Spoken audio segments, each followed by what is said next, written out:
ونستغفره ونعوذ بالله من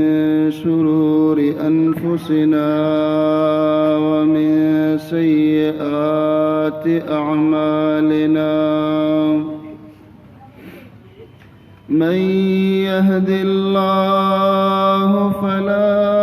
مضل له ومن يضلله فلا هادي له وأشهد أن لا إله إلا الله وحده لا شريك له وأشهد أن محمدًا عبده ورسوله أما بعد فأعوذ بالله السميع العليم من الشيطان الرجيم من همزه ونفخه ونفثه لقد كان لكم في رسول الله أسوة حسنة لمن كان يرجو الله واليوم الآخر وذكر الله كثيرا.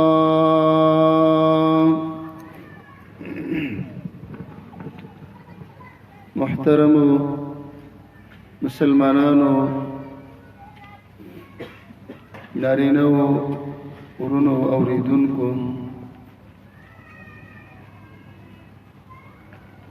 زمونږ استاسو راجمع کېدل د یو واده د نکاح د هغې په پروګرام کې دي. ودونه په ډیرو دینونو کې شته دي او خلک یې کوي تر دې پورې چې یهود او نصارا او ډېرې ډلې شته دي چې هغوی ودونه کوي، خو د مسلمانانو او د نورو ډلو ترمنځ فرق شته دی د ودونو. عزتمندو نکاح واده که چرته د شریعت مطابق وشي نو را روانه زندگی د دې ښځې او خاوند د دې زوجینو هغه الله رب العالمین د خیرونو او د برکاتو نه ډکه کړي. او که چرته واده نکاح خلاف شریعت وشي، شرعي احکامات د هغې خیال پکې ونه ساتلی شي، نو داسې ودونه او داسې نکاحونه د ټوټ پوټ د هغې ښکار شي، لانجې بې اتفاقي خفګانونه په منځ کې پیدا شي. عزتمندو د واده نه مخکې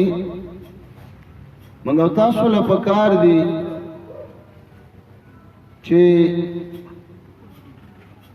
کومه ښځه کومه بیبي کور ته راولي چې دا په څه حد کې ده، د واده نه مخکې د ښځې غم پکار دی، ځکه چې دا وروسته کور دا را روان نسل دا بچي دا نوسي دا رشتې نوړه وادېدل بیا کور ته د زامنو ودونه د دې ټولو بنیاد به یوه زنانه وي. که چرته زنانه زما ستا کور ته بېدینه راغله، که چرته زنانه زمونږ او ستاسو کور ته مشرکه راننوتله، که چرته زمونږ په واده کې موږ د ښځې خیال ونه ساته، صرف ښځه مو کړله، نو را روان بچي نسلونه هغه ټول د نقصان سره مخامخ شي. الله رب العالمین فرمایي ولأمة مؤمنة خير من مشركة. کتا ته یو ښځه آزاده اصیله ښځه حره ښځه نه ملاویږي، نو یو وینځه د هغې مشرکې ښځې نه ډېره بهتره ده. اگر چې مشرکه ښځه به ښایسته وي، مشرکه ښځه به مالداره وي، مشرکه ښځه به نسب والی، پیسې به ورسره وي، خو د دې نه یوه وینځه بهتره ده. رسول الله صلی الله علیه وسلم فرمایي تنكح المرأة لأربع: لمالها وجمالها وحسبها ولدينها فاظفر بذات الدين تربت يداك. غالبا د خلکو په نکاح کې په واده کې همدا څلورو خبرو ته فکري. د ډیرو خلکو نظر په دې څلورو خبرو باندې. د هر چا مزاج دی، په دې څلورو خبرو کې به یوه خبره خلک غوره کوي، او د دې نه دا کلی دا د ښځې د واده نه مخکې بعضې خلک لمالها ګرځي، مالداره ښځه ګوري. دا ښځه بدرنګه ده، توره ده، د رنګ نه ښایسته نه ده، وایي خیر دی خو چې مالداره وي. هلکه دا ښځه چې دی بهر ګرځي را ګرځي، وایي نه خیر دی چې مالداره وي. د مالدارې کورنۍ سره، د مالداره خلکو سره، د مالداره سخرګنۍ سره رشته کوي. ولې؟ سبا به ما ته د هغوی نه فایده ملاویږي، خیر به راته ملاویږي، هغوی به په ما باندې خیال ساتي. نو ډېر خلک د مال عاشقاني. ښځه که په هر عمر کې ده، که په هر رنګ کې ده، که هر څنګه اخلاق دي، خو چې مالداره وي. او غالبا د ډېرو خلکو توجه دې خبرې ته ده چې مالداره ښځه پیدا کړي، مال ورسره وي، پیسې ورسره وي، کورونه وي، د پلارې ګاډي، نوکري، فلان فلان دې خبرو ته ګوري. دویم، بعضې خلک ولحسبها نسب پسې ګرځي. داسې ځای کې رشته کوم چې هغه خلک معروف وي، یاد خلک یې، خلک یې پېژني. بعضې خلک وایي یاره ښځه دې غریبه وي او د رنګ پروا نه کوي، خو چې داسې درانه کورنۍ، داسې خلک چې خلک یې پېژني، فلان کې خیلي، فلان کې خیلي، لکه موږ او تاسو کې خیلونه دي، هغه یادو چې دا ښه خلک دي، دا درانه دي،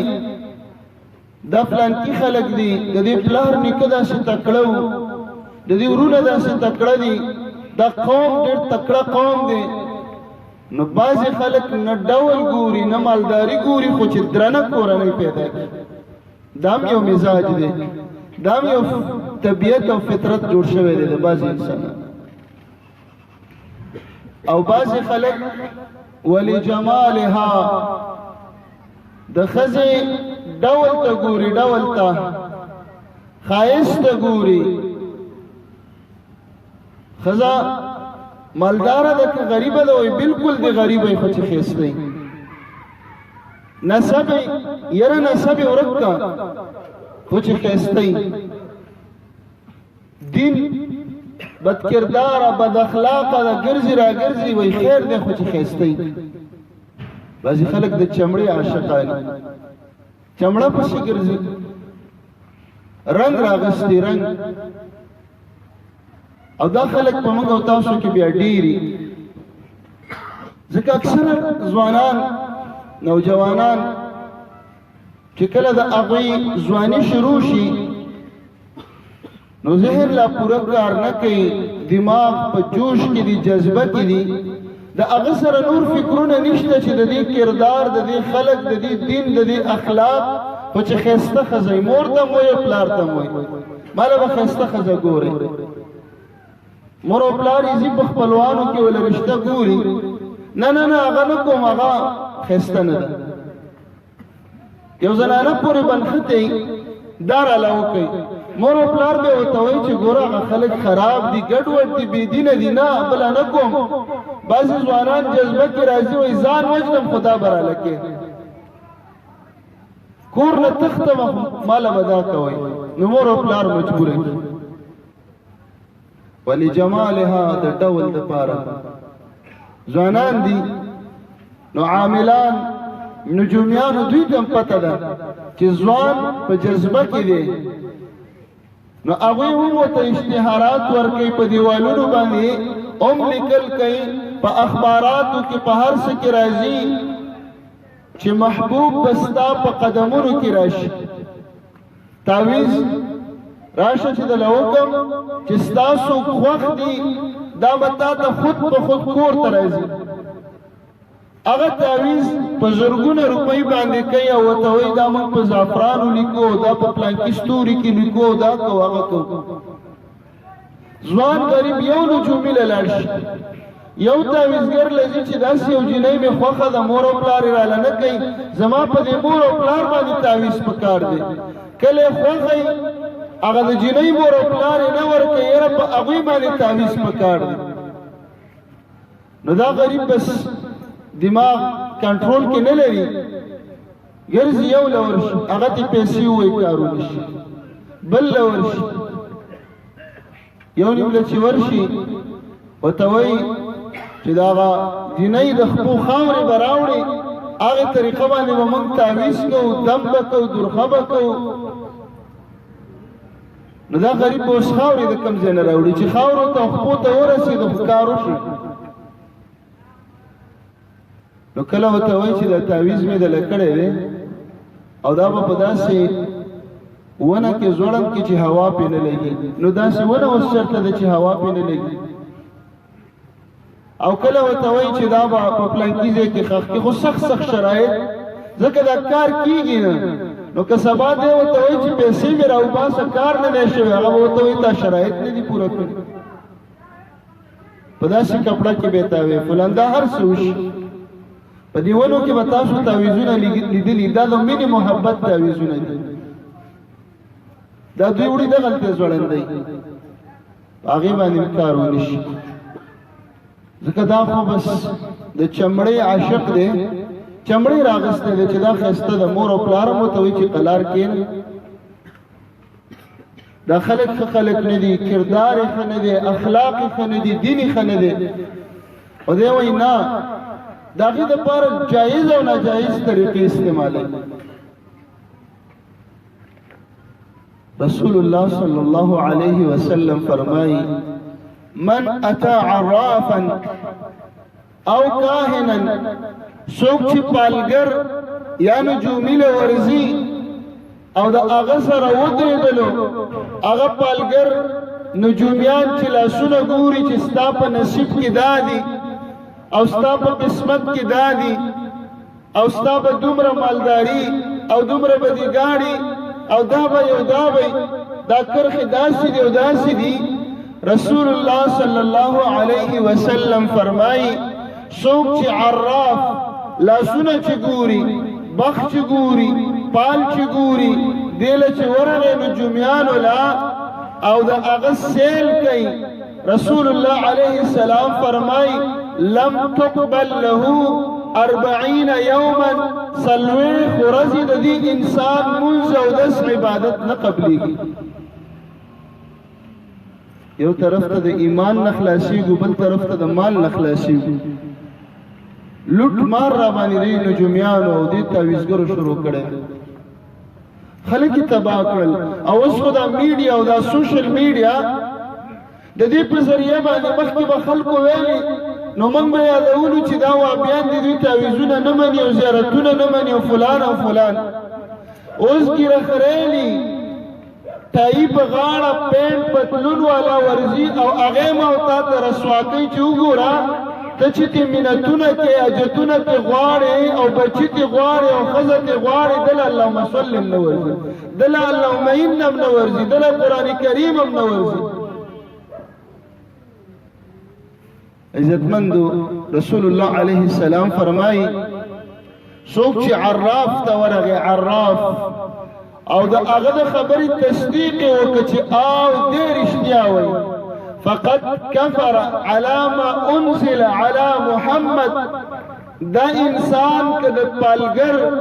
نجومی تصدیق کوي په هغه دین چې په محمد رسول الله صلی الله علیه وسلم نازل شوی دی، د کافر شي. دا زه نه ویم، دا محمد رسول الله صلی الله علیه وسلم فرمایي. پیسې به هم لاړې شي، زمونږ د ایمان او د مال ډاکوان ناست دي دغه ځایونو کې. مقصد مې دا نه دی. ولجمالها بعضې خلک چې ښځه کوي د هغه په فکر کې دی چې ښایسته ښځه کوم، ډولي ښځه کوم، داسې قد قامت والا کوم. هلکه دا ښځه ګرځي را ګرځي ډېره، یاره ګرځي دي کور کې بس، بهر ګرځي را ګرځي، کردار یې ښه نه دی. یاره زما بس ښایسته ښځه پکار ده.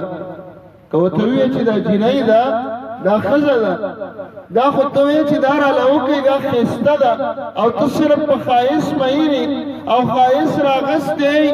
دا زنانه چې دی د دې په کور کې ډش دی، ټي وي دی، کیبل دی، بربند سړي پکې اوړي راوړي، فلمونه ډرامې ګوري، دې کې به اخلاق صحیح، دې کې به ایمان صحیح. وای نه نه بس دا به رالکه، وایي که نه کوټې سر ته خېږم او ځان نه غورځم. عزتمندو رسول الله علیه السلام فرمایي بعضې خلک مال، څوک نسب او څوک جمال ډول پسې ګرځي. ولدینها دا د دین کلمه دا په اخره کې فرمایي. ولې د دین طلبګاران کمی، بعضې خلک په دې پسې ګرځي چې دینداره ښځه کوم. د دیندارې ښځې هلکه دینداره ده خو داسې رنګ نه داسې ډېره ښایسته نه ده، نه دي که نه؟ په دې رنګ باندې څوک څه کوي؟ دغه سپوږمۍ شوه داسې یو لیټ او ستا په کور کې راله، خو ته ترې تنګ چې د کوره وځي هم تاله ورپسې لګې، ځکه چې ته داسې وځي هغه داسې وځي، نو د دې چمړې به څه فایده وشي؟ تا ښایسته ښځه وکړله، دین ورسره نشته، د الله یره ورسره نشته دی، ستا د عزت خیال نه ساتي. تا ښایسته ښځه کور ته راوستې ده، نسب والا ده، مالداره ده، خو مشرکه ده، بېدینه ده، فایده به تاله څه درکړي؟ ولدینها دینداره ښځه وکړه چې کور ته راغلله. موږ ولیدل، موږ او تاسو په دې معاشره کې اورو الله رب العالمین دې ښځو ته ډېر طاقت ورکړی دی. ان کیدکن عظیم. چې کله یو دینداره زنانه یو هلک وکړي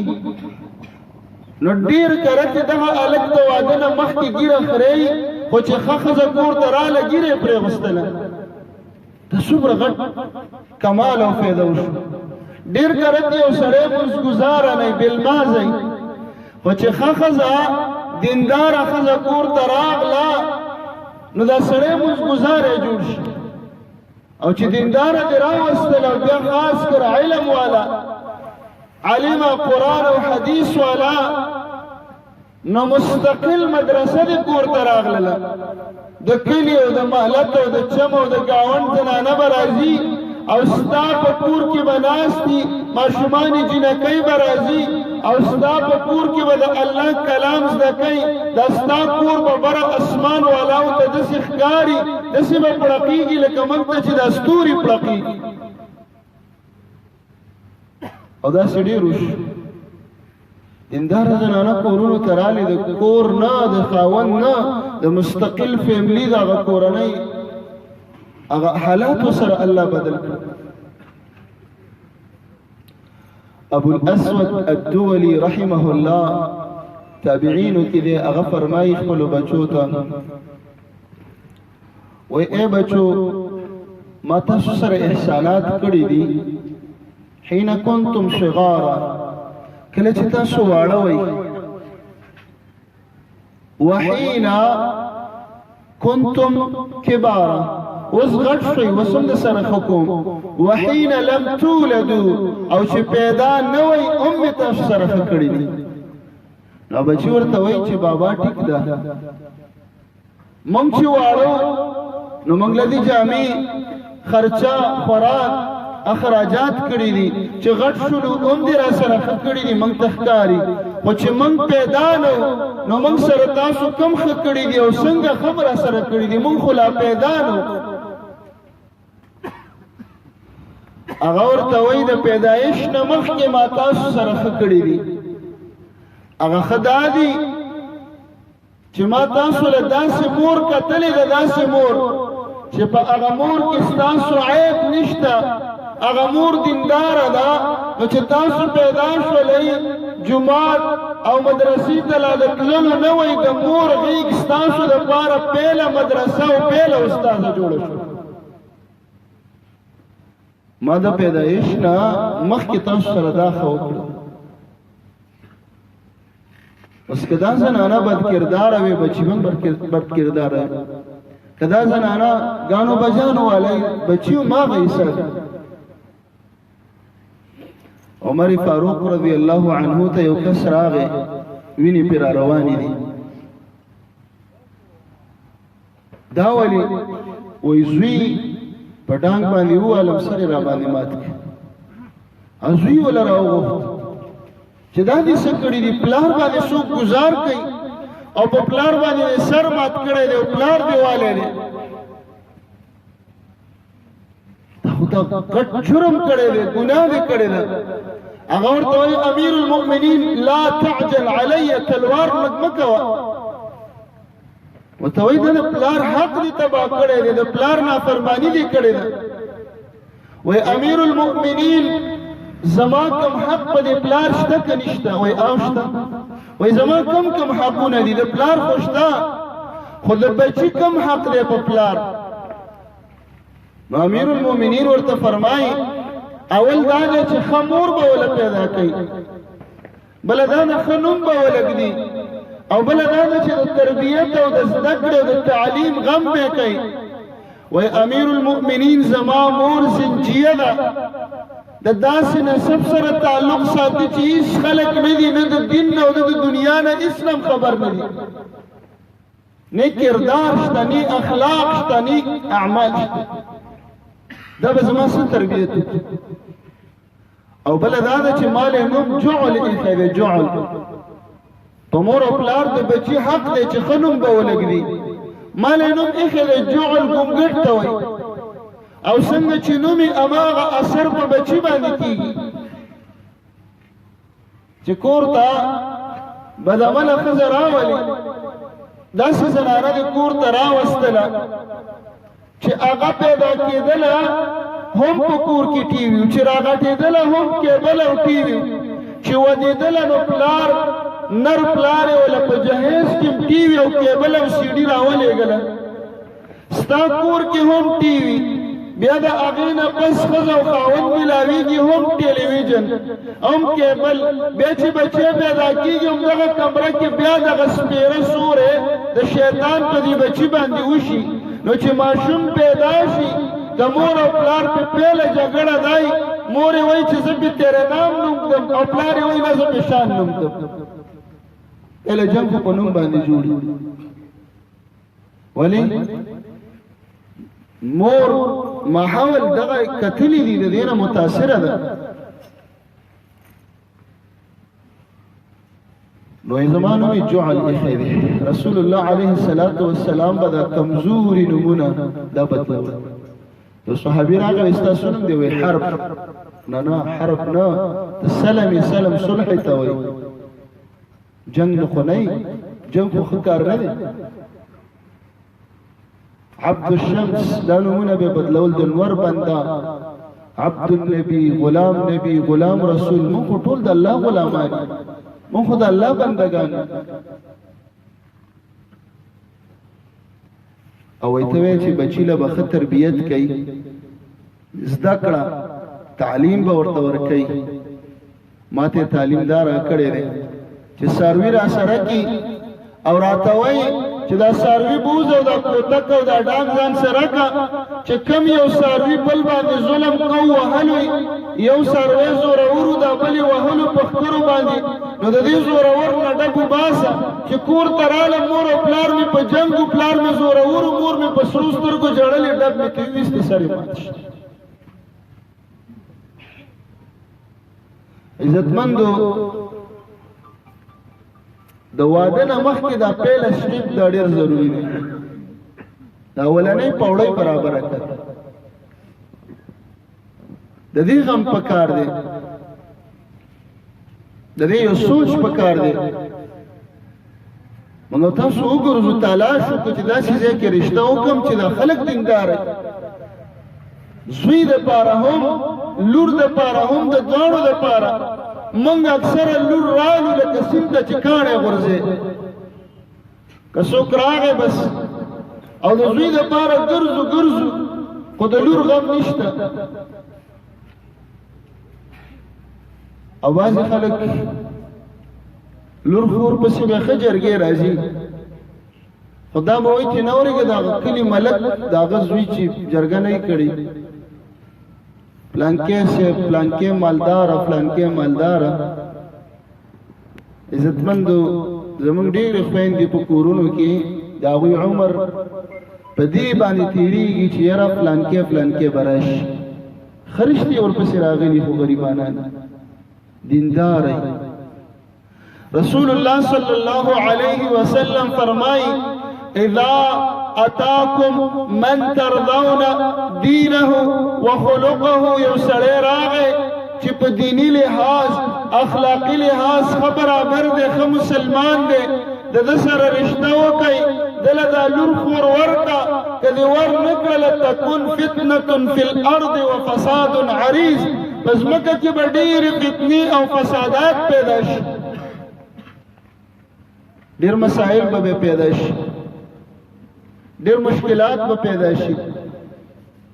د داسې خلکو سره رشته وکړه چې خلک هغه زوی دی او که لور ده د هغې دپاره چې د الله نه یریږي تقوا ورسره وي د الله رب العالمین خوف ورسره وي. صحابه کرامو به زموږ او ستاسو دا نکاحونه ولې بې برکته شو د هغې وجه دا ده چې یو طرف نه مهرونه پکې زیات شو. لا تغالو فی مهور النساء د زنانو په مهرونو کې غلو مه کوئ. اعظم النساء برکه ایسرهن مؤونه هغه زنانه ډېره برکتي زنانه ده هغه نکاح ډېره برکتي زنانه ده چې په کومه نکاح کې مؤونت او مشقت کم وي تکلفات پکې نه وي. نن خو که مسلمان له ورغلی ورته کېناستې چې لور دې راکړه نو لور چې دله درکوي 50 تولې 10 تولې 15 تولې هم نن یو مسلمان ته ګورې پوره غړ دی نو 500 او 10 تولې پې مهر سونه کېدي د دې سره 100 جوړې یو جوړه د زرګونو روپو وي ځکه اوس هره ورځ نوې نوې جوړې راځي څوک خو میاشت هم جوړه نه استعمالوي او بیا د هغې سره فرنیچر بیا د هغې سره نور سامانونه نو دا 10 تولې په زلمي باندې مهر هغې سره دا نور فرمایشونه مقرر شول نو دا زلمی 10 تولې دلته نشي برابرولی دا به ځي عربو ته دا به امریکې او دوبۍ ته ځي هلته به مزدورګانې کوي نو چې راځي د ده به هم سر سپین او د ښځې به هم سر سپین شوي. نو په دغه نکاحونو کې برکتونه څه پاتې شي هغې کې چېرته برکات پاتې شي. عزتمندو بهترینه نکاح هغه ده چې اساني پکې وشي. ربيعة ابن كعب الأسلمي رضي الله عنه فرمای د رسول الله صلى الله عليه وسلم خدمت به میکو د الله د نبی عليه الصلاة والسلام خدمت میکو. یو ورځ راته وای الا تتزوج نکاح نه کې وما ورته اے د الله رسول علیه الصلاۃ والسلام مال بسوق لور خور راکی زما سره خو مہر او پیسې نشتا او بل دا وما احب ان يشغلني عنك شيء نغواړم چې ستاد د خدمت نه په بل شي مشغوله شم خزه دې نه کنه او چې ستا خدمت را سره بچی دی نئی کور دی نئی چې د محمد رسول الله صلی الله علیه وسلم ته پیزار سمولی دا هر څه دی دا پورا ده بس نبی علیہ السلام وی فاعرض عنی مخی واړو بس خبره ختم شو بیا څه وخت بس ما خدمتونه کول رسول الله صلی الله علیه وسلم را ته فرمای ربيعه وعده نه کې فما ورتل د الله رسول یو خو غریبی ما او بل دا وما احب ان يشغلني عنك شيء نغوارم چستانا په بل شي مشغوله شم زمون ځوانان د خزې د پاره د واده د پاره په نارواو باندې ورشي داسې موشي چې د مور او پلار د اجازت نه بغیر یو جنۍ خوښه ایسته وتښتئ ته دومره ظلم او دومره ګناهونه په دې ګناه کې بیا مور او پلار مو سره ولاړ هغوی دفاع کوي او مرګرتوب او بچ کول څومره بدکارۍ نه شروع شي وی ځان سره مې سوچ وکړ چې دوه ځله نبي علیه السلام درته فرمایي چې واده نه کې او ته ورته وایې چې نه که یاره درېیم ځل راته نبي علیه السلام چېرته وویلې نو زه به ورته وایم چې د الله رسول علیه الصلاة والسلام ستا خوښه ده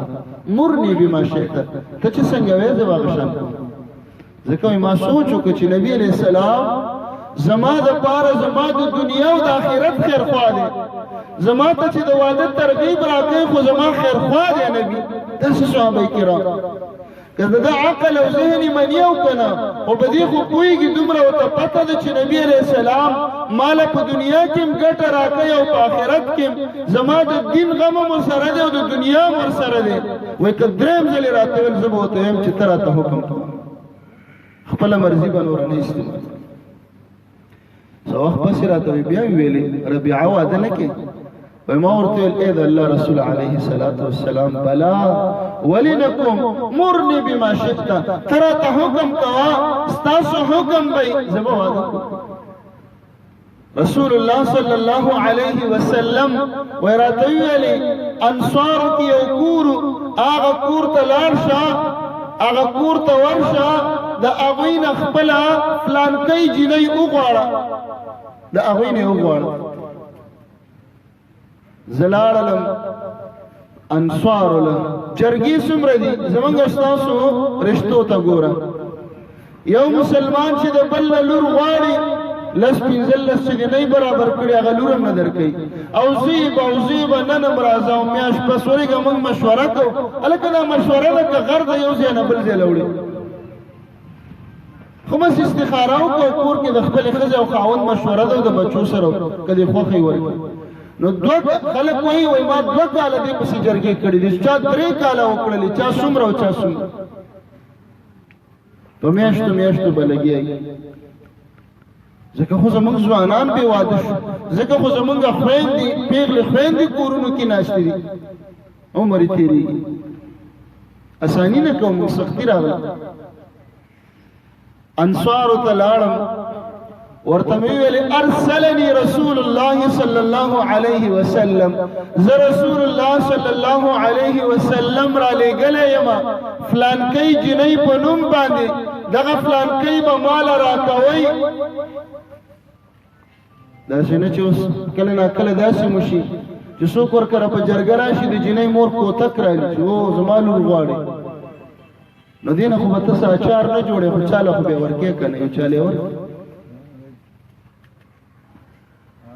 نو چې ورغې هلته انصارو له چې لاړې انصارو ته وایي چې ستا لور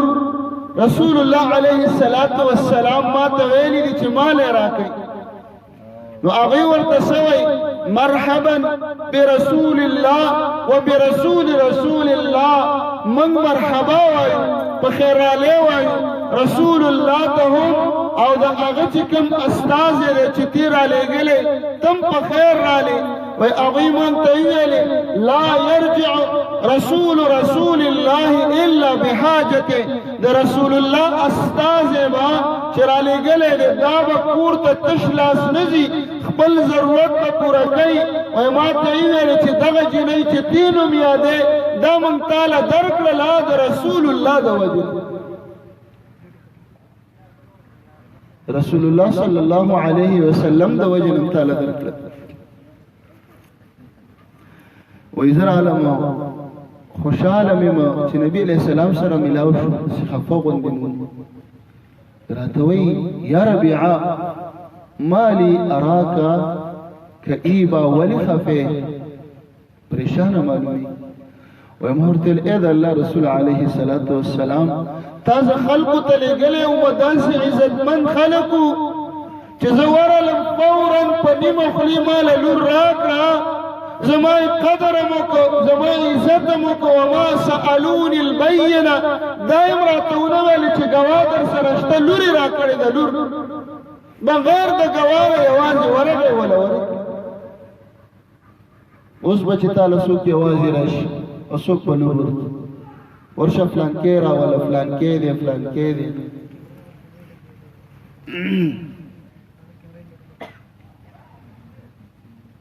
وی ما ورته ویل د الله رسول علیه السلام خفه اوس په دې یم چې مهر را سره نشته، زه به دوی له څه ورکوم؟ مهر خو د ښځې حق دی. رسول الله علیه السلام انصارو ته وایي شا وی لږ لږ سره چې چا سره یې راجمع کوي، انصارو لږه لږه چنده وکړل او سره راجمع شو. وزن نواتن د کجوري د اډوکي د وزن په اندازه باندې مال سره راجمع کړه او راته وی ویل چې دا واله او سخرګانۍ کرے یو سودا ستا د ښځې مهر شي. هغه مې راواغستل او لاړم هلته. هغوی له چې لاړم هغوی هغه سره واغستل او قبول یې کړل او وی ویل کثیر طیب، ډېر شی دې راوړی دی او ډېر پاک دی او ډېر مزیدار دی. داسې مو نه ویل چې دا دومره لږه، دا زما لور دومره سپکه شوله، نه نه دا خبرې نه وي. وی ویل چې دا خو ډېر بس ډېر دی کافي دی پوره دی راوړی. وای ما نبی علیہ السلام لرالم ډېر خفه په دې یم چې داسې خلک څومره ښه خلک دي او ما وله ډېر لږ څه ورکړه. نبی علیہ السلام راته ولې خفه وای ما د الله رسوله داسې خلکو دومره عزتمند خلک ما نه دي لیدلي، په نیمه خوله باندې ښځه راکړه، بیا هغه لږ سره مې ورکړل دومره او راته وایي کثیر طیب دا ډېر دی او ښه دي، د هغې صفت یې وکړه تعریف یې وکړه. اوس واده کوم خو ولیمه د ولیمې د خلکو باندې د وس مطابق څه خوړل غواړي د دې نه سره څه نشته. رسول الله علیه السلام حکم وکړ چې د سره تعاون وکړي، داسې د تعاون معاشره چې څوک به بې واده پاتې شي. یو د ولږې نه مړ کېږي، د یو د زوی واده د نه مهر نه پاتې دی، پیسې ورسره نشته دی، او بل په خپل واده کې دومره خرچې کوي دومره چې په لکاو روپۍ صرف وشیندي، د هغې نه علاوه په نور اخراجات او نور د مسلمانانو خرچې وګوره. موږ به د یو بل سره څه تعاون وکړو. هغه خلکو ماله یو ګټ راکړه صحابه کرام، نبی علیہ السلام راته وایي چې لاړ شه زموږ کور ته. الله اکبر. عائشہ رضی اللہ عنہا تا اوایا چې هغه په پلانکي لوښي کې د وربشو اوړه پراته دي، هغه تقریبا 17 کیلو 9 سواع هغه راوړه او ستا د واده ډوډۍ به برابره کړو. زه چې لاړم عائشہ رضی الله عنها ته مې وویلې، وایي هغې راته وویلې چې صحیح ده راواغېستل او دا یې راته وویل چې رسول الله علیه السلام ته ووایه چې همدغه او نور په کور کې څه نشته. زه را روان شوم او اوړه مې راوړل. نبي علیه السلام راته وویل چې دا اوړه او دا ګډ دواړه یو څو سرګنۍ لدی ورکا غوی به دل پاک خدمت بم کوي کنه دا سینا مونږ وینو سرګنۍ زوم ته وای چې زما ملمانی د هفتې پورې زیاده زیارت پورې د جنۍ واده اکثره نو مال به هم 500 ګونه راکې ولی زما ملمانه راځي نو میرا غواړم کستا ملمانه راځي کیول ورکا هغه نه خو دې چمړه راولي د اوسو تلاوه 500 دی ګو لستی ګو دومره چرګان هم راکې سرګنۍ لدی یو څه چې دا خدمت خو هغه کی هغه چې لاړم راته ویل چې ګټ ستا اوړه به مونږ درکو دا اوړه واپس یوسه دا ګټ ستا د طرفه شه او د اوړو خدمت زمونږ دی مونږ به پاخم کو هغوی پاخه کړل او ما خلکو له دعوت ورکړه او رسول الله علیه السلام ته مې هم د دې ولیمې دعوت ورکړه او زما واده تېر شي داسې اسانه معاشره وه داسې بې تکلفه خلک وو داسې ښکلي ښکلي ودونه وو هغې کې تکلفات نه وو هغې کې سختیانې نه وي مغیره بن شعبه رضی الله عنه فرمایي وی رسول الله علیه السلام ته مې وویل ای د الله رسول علیه السلام په دې انصارو کې یو زنانه مې چا راته ویلي دي هغه کوم هل رأيتها لیدلې دي دا ومل د الله رسول لیدلې خو مې نه ده وی ورشه او هغوی ته ووایه چې ما ته دا جنۍ وښایې بیا به کوم اوه پښتانه او دا خبرې چې لاړم وی هغوی ته مې وویلې چې رسول الله علیه السلام فرمایي دا جنۍ به زه وګورم بیا به راله نه کوي وی هغه پلار یې ویل ولې به زه مور نه تپوس کوم مور او پلار یې لږې خبرې کولې ټایم پکې تېر شي دغه جنۍ چا پسې چې زه تلم دا په یو پرده کې دننه ناسته وه د عربو یو ډېر ښکلی قانون مشرکانو خو د شرک باوجود په ټولو عربو کې دا خو لا مسلمانانو چې په کور کې به کور خو چې کومې زنانه به بالغ شولې او واده شوې به نه وي د هغوی دپاره به د کور په دې ګوټ کې یو خدر پرده ولګېدله یو خیمه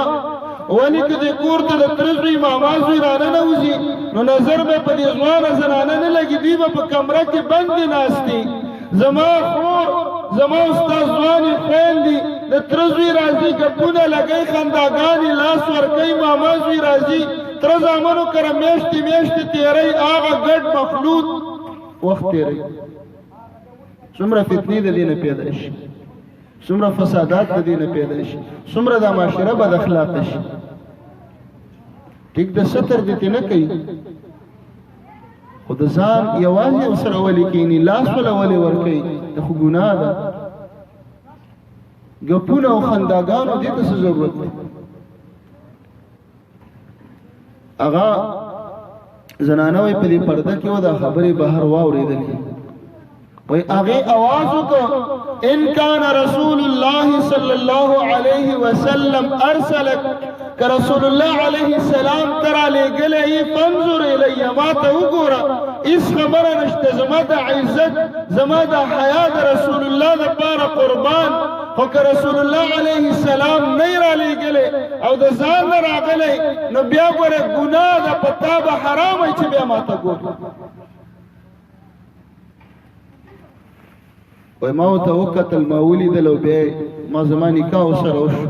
ما ډېر ودونه مخکې کړي وو خو داسې دینداره زنانه داسې د اخلاقو والا زنانه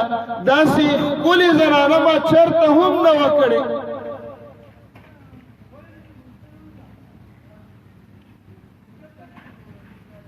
د سعید ابن المسیب رحمه الله مشهور تابعی دی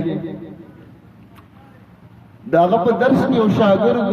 ابن ابي وداع داغه نوم دی خپل نوم کثیر ابن المطلب دی ابن ابي وداع دا مشهور تابعی دی سید التابعین د تابعین په سردارانو کې راځي دغه په درس کې ابن ابي وداع شاګرد ناس په سورز شاګرد غیر حاضر شو د تاسو کو هغه چې راغی ورته وایي نوې څو ورځې وایي استاد بیبي مې مړه وه کور والا ښځه مې مړه وه بس یو څو ورځې د دې غم کې مصروفه وم خلک تله راتله سعید ابن المسیب رحمه الله ورته وایي چې موږ به دې خبر کړي وې جنازې له به درغلي وې هغه وایي نه تاسو له مې تکلیف نه درکوو بس وایي چې درس ختمېده نو استاد راته وایي هل استحدثت امرأة چرته بله ښځه دې کتلې ده که نه وایي ماله استاد ماله به څوک ښځه راکړي ماله څوک زنانه راکوي ما سره خو ټول 2-3 روپۍ دي زه د 2-3 درهمو مالک یم د مدرسې طالب له څوک جینۍ ورکوي ګیره دې پاکه خریلي هر څه دي د هغه ګډوډي ښه د جهان لوپر وی ټامي وی خو خلک یې ځکه ورکوي چې د ده کاروبار د ده دکان او مدرسې طالب نه نه هغه غریب دی بس دی ورته وایي چې زه دله لور در کوم که نه دا حیران شه چې سعید ابن المسیب رحمه الله بادشاهان ده ته محتاج دي او دی ماله لور راکوي او په دې غریبۍ او په دې نیستۍ کې نو خطبه ویله وایي ما ورته ویل چې زما قبوله ده چې ته راکړې خطبه ویله وایي زه لور مې درکړه په دې کې جرګې وي په دې کې تکلیفونه وو خلک تګ راتګ خو نه وو په دې کې خوړې چرته وي مسلمان چې ښځه وکړي په کوژدنه او په خوړه باندې زرګونه ولګوي نو بیا یې واده ته ملا ماتوي دغه اسراف دغه زیاتې وکړي په یو یو خوړه باندې دا اسرافونه او دا د الګ کورنۍ له جوړې او دا دې طرف له جوړې دا زمونږ ودونو ته ځکه ملا ماتېږي بیا زمونږ ځوانان به همداسې ګرځي زمونږ خویندې به کورونو کې همداسې ناستي ځکه زمونږ ډېر سخت سخت رواجونه دي نو هغه سعید ابن المسیب رحمه الله خطبه وویله لورې راکړه به زه راووتم وایي دومره خوشحاله یم چې د خوشحالۍ نه په ځان باندې نه پوهېږم او په دې فکر کې یم چې چا نه به اوس قرض رالم چې دا واده پرې وکړم مهر اخلاص کړم دغه ورځ باندې زه روجم وم کور ته رالم کور ته چې رالم ماښام لمونځ مې مسجد کې وکړ جومات نه چې رالم داسې ستړی ډېر زیات وم روجم وم په کور کې څه نه وچه ډوډۍ وه او تیل د دې سره مې روژه ماتوله ډیوه مې ولګوله دا کاسې ته کېناستم دروازه وټکېدله زه ورغلم وایي ما ویل من څوک په دروازه کې وایي سعید یم وایي ما سوچ کوو چې څومره سعیدان ما پېژندل ټول مې ذهن لراله خو استاذ ته مې چېرته خیال دی او بل زما استاذ 40 کاله صرف جماعت او مدرسه او کور ته تګ راتګ بهر په کوڅو کې چا لیدلی هم نه و دومره پابند سړی زما په ذهن کې هم نه راتله چې زما استاذ دی وایي چې دروازه مې کولاو کړه سعید ابن المسیب رحمه الله زما استاذ ولاړ دی وایي زه په زړه کې واورېدلم چې کېدی شي استاذ پیمانه شوی د ورځې لور راکړې ده که زړه کې څه راغلي راپسې راغی وایي راته وایي ما ورته ویل چې استاذ ما پسې به دې جواب را لېږلی وی زه به درغلی وی ته خو زما استاذ عالم یې وایي نه انت احق ان اتیک نن ته حقدار یې چې زه درپسې راشم وایي راته وایي ما سوچ وکړ انک كنت رجلا اعزب ته بې واده شولې پښتانه ورته نوم وایي خو داسې مزېدار نوم نه دی بې واده شوې او ما ویلې فکرهت ان تبیت الليل وحدک ما ته ډېره بد ښکاره کېدله چې ښځه مې درکړې ده لور مې درکړه ښځه دې شته او په شته ښځه کې ته شپه ځان له یوازې تېرې دا لور مې راوستې ده او ښځه ده او ځان سره سنبال په هغه لور د ډېرې حیا د وجې نه د ده شاته د انسان سوری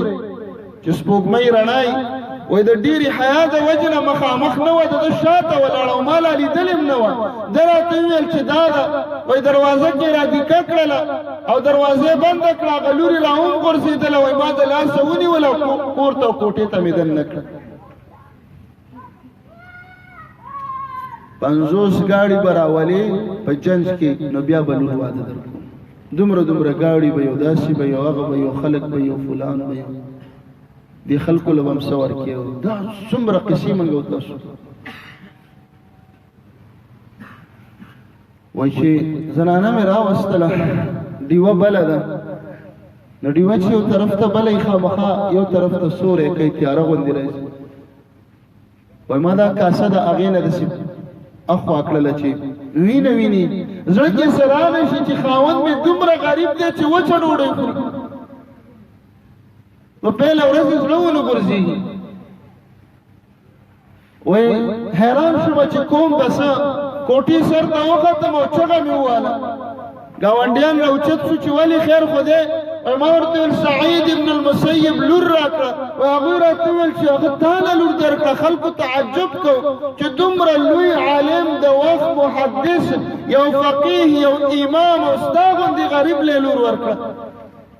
و ما ورته ویل لور راکول پرېږده کور ته یې راپسې راوستله خلک خبر شو مور مې داسې بله علاقه کې اوسېدله لږه وړاندې د نورو ورونو سره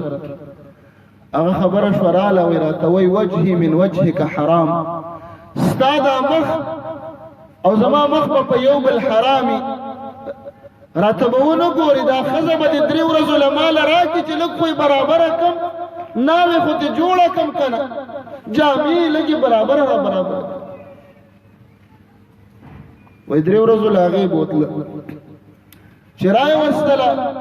نو دا داسې نه وه چې زیاتي شي جوماتي شي پالتو پرزه وه او ځکه په دې طالب باندې ور واړوله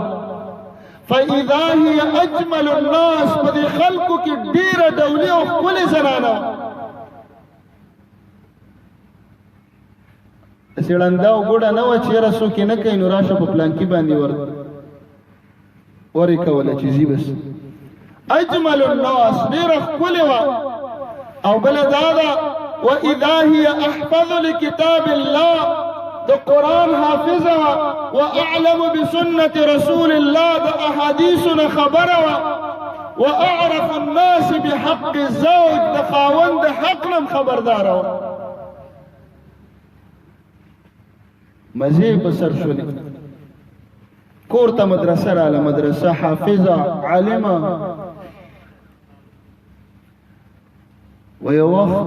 یو میاشت مې ورسره تېره کړله داسې نه چې لورې واده شي په 3مه ورځ ورپسې مور او پلار ورغلي یاره دا به بوز و خفه شوي وی لږ یې پرېږده په دې کور کې چې زړې ولګي دا د دې کور ښځه ده تی چې زر بوزي دا بیا دلته چېرته ایسارېږي یو میاشت یې پرېښې وه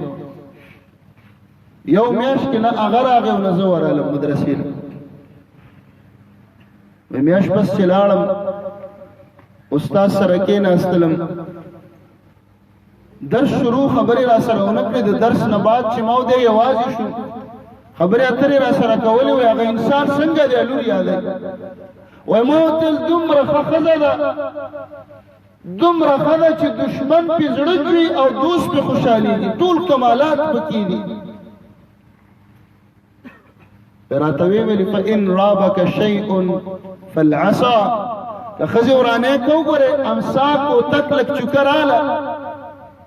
مونږ خو که خاوند د خاوند نافرماني زما او ستا لور وکړله خور وکړله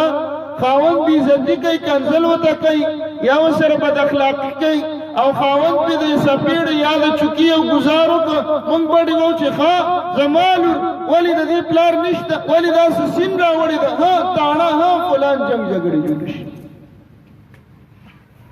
هغه ورته په خپله وایي که څه مسله وه چوکې نه خیر دی کاره ادب به ورکې داسې نه چې ټول عمر په چوکو وي وایي زه هغه سره ناستو مې سته لاړم چې لاړم 20,000 روپۍ راپسې کور ته استاد راولېږلي الله رب العالمین دله خوشحالۍ ورکړې خوشحالۍ 20,000 روپۍ کور ته رالې ښکلې زنانه حافظه عالمه د خاوند د حق نه خبره او استاد ولهم داسې ورکړه